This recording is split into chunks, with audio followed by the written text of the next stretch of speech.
अस्सलाम वालेकुम, क्या हाल चाल है सबका। उम्मीद करती हूँ कि आप सब खैरियत से होंगे।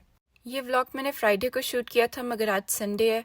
कुछ दिनों से मेरे दांत में बहुत ज़्यादा पेन हो रहा था, तो जब मैं डेंटिस्ट के पास गई, एक्सरे वगैरह हुए, तो उन्होंने कहा कि मुझे फ़ौरन सर्जरी चाहिए क्योंकि इन्फेक्शन काफ़ी ज़्यादा फैल गई है। और सिर्फ एक ही नहीं, मेरे 2 दांत थे जो रिमूव करने थे।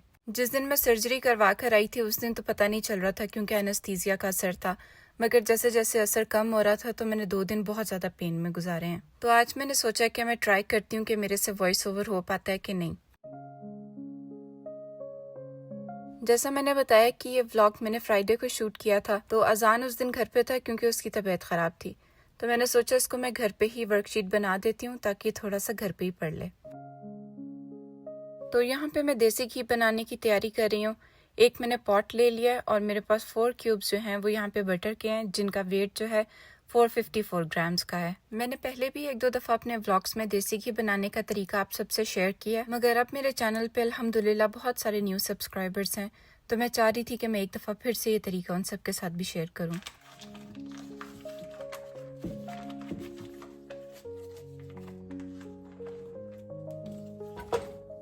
बटर मैंने रूम टेम्परेचर पे कर लिया हुआ था क्योंकि जब रूम टेम्परेचर पे बटर होता है तो वो बहुत इजीली मेल्ट हो जाता है। मैंने यहाँ पे 4 ब्लॉक्स लिए हैं। अगर आपने ज़्यादा बनाना है तो आप इसे ज़्यादा भी ले सकते हैं। आप ज़्यादा बटर लें या कम लें, तरीका सेम ही रहेगा। देसी घी बनाने के लिए आपको सिर्फ कुछ पॉइंट्स होते हैं जिनका ख्याल रखना पड़ता है। एक तो बटर रूम टेम्परेचर पे हो, और जब आप इसका पेपर रिमूव कर रहे हो तो मेक श्योर कि इसके साथ कोई पेपर अंदर ना चला जाए। अगर आप लोग भी घर पे देसी घी रेडी करते हैं और इसी रेसिपी से करते हैं तो मुझे ज़रूर बताइएगा, और अगर किसी और रेसिपी से करते हैं तो वो भी मुझे ज़रूर बताइएगा, मैं ज़रूर ट्राई करूँगी।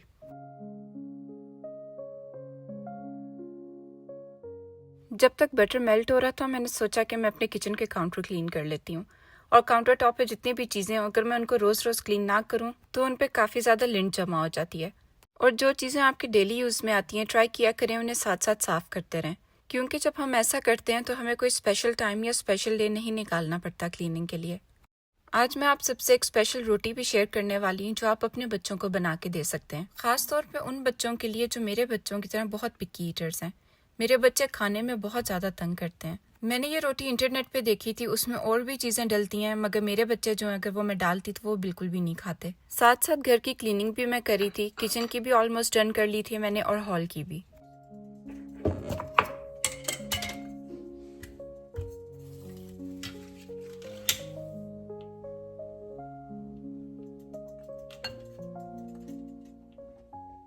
मुझे अपनी चीज़ों को जार्स के अंदर रखना बहुत अच्छा लगता है, इसलिए मैंने देसी घी के लिए ये शीशे का जार रखा हुआ है। आप लोग चाहें तो इसको प्लास्टिक कंटेनर में भी कर सकते हैं। ये मैंने वॉश करके रखा हुआ था, मैंने इसलिए निकाल लिया कि जब मेरा देसी घी नॉर्मल टेम्परेचर पे आएगा तो इसमें ऐड कर दूंगी।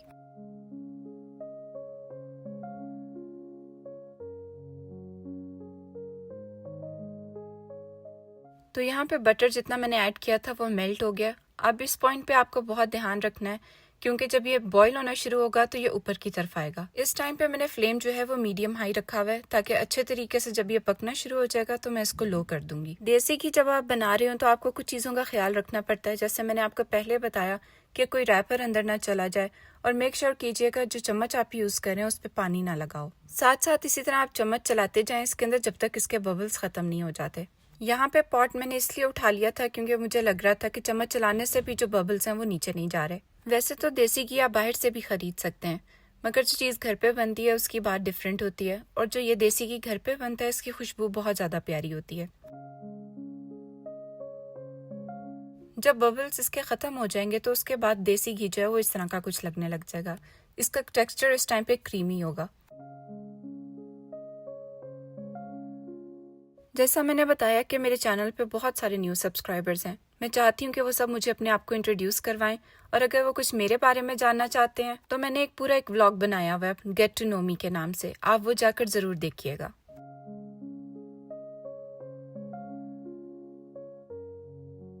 इस वीक में वेदर यहाँ पे बहुत अच्छा रहेगा, मगर उसके बाद जो है थोड़ी सी ठंड हो जाएगी।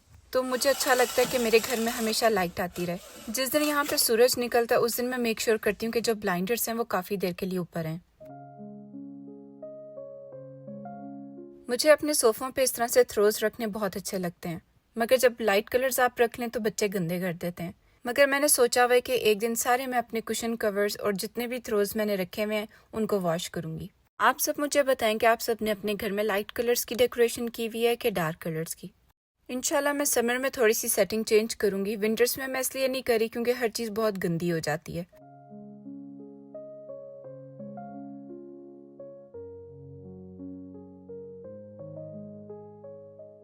और आप देख रहे हैं यहाँ पे घी का जो कलर है वो थोड़ा सा चेंज होता जा रहा है। जैसे जैसे घी रेडी होने लगेगा इसका जो कलर है वो ट्रांसपेरेंसी की तरफ चला जाएगा।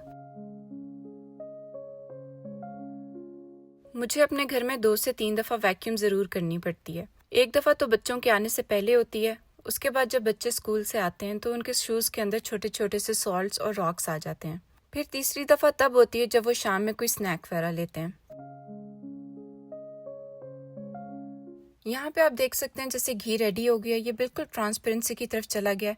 आपने इस टाइम पे ध्यान रखना है कि घी जल ना जाए। तो घी यहाँ पे रेडी हो चुका है। अब जो इसका जो पॉट है वो मैंने पीछे कर दिया चूल्हे से ताकि ये नॉर्मल टेम्परेचर पे आ जाए। जब ये नॉर्मल टेम्परेचर पे आ गया तो मैंने अपने जार के अंदर इस तरह इसको स्ट्रेन करके डाल लिया। हमारे घर जब भी देसी घी बनता है और जिस पॉट के अंदर बनता है उसमें थोड़ी सी जो लस्सी इसके अंदर होती है वो रह जाती है, तो मेरी मदर इन लॉ उसके अंदर आटा गूंथती हैं और नेक्स्ट डे हमारे घर उसके पराठे बनते हैं। और आप यकीन करें वो पराठे इतने मज़े के होते हैं। जब आप घर के देसी घी का इस्तेमाल शुरू कर देते हैं तो आपको बाहर का जो देसी घी है वो अच्छा नहीं लगता।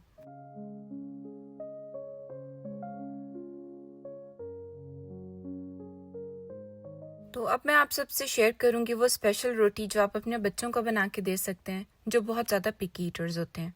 यहाँ पे मैंने थोड़ा सा आटा ले लिया था, आप इसमें राइस फ्लावर भी ऐड कर सकते हैं, मगर मैंने नहीं किया क्योंकि मेरे बच्चों को ज़रा सा भी अगर टेस्ट आ गया तो वो बिल्कुल नहीं खाएंगे। तो आटा जो है वो मैंने अंदाजे से लिया था ताकि मेरा उसी टाइम पे ख़त्म हो जाए।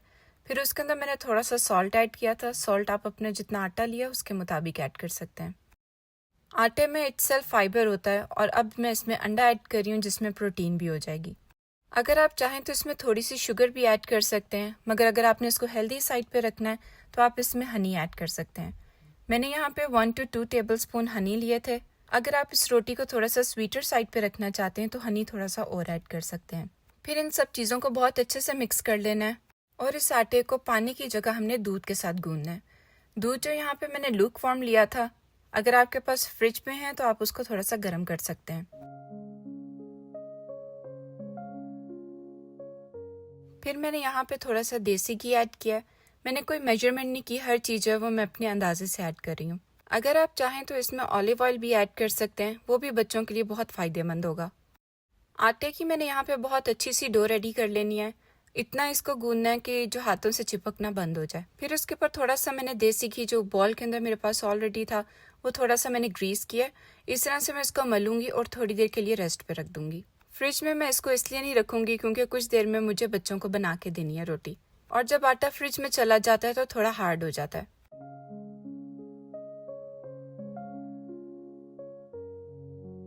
तो अब जो है मुझे अयान को पिक करना था, बच्चों को मैं घर पे छोड़ कर आई थी, उन दोनों को शावर भी दिया था। और मौसम ऐसा अजीब सा हो रहा है, आपको हल्की सी भी हवा लगती है तो आप बीमार हो जाते हैं।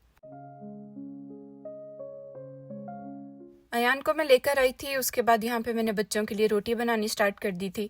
ये आटा इतना सॉफ्ट होता है कि आपको किसी खुशके की ज़रूरत नहीं पड़ती। मैं यहाँ पे अपने बच्चों के लिए पराठा बना रही हूँ क्योंकि पराठा फिर भी थोड़ा सा खा लेते हैं, मगर जो सिंपल रोटी है वो नहीं खाते। तो अगर आपके बच्चे सिंपल रोटी खाना चाहें तो आप वैसे भी इनको बना के दे सकते हैं।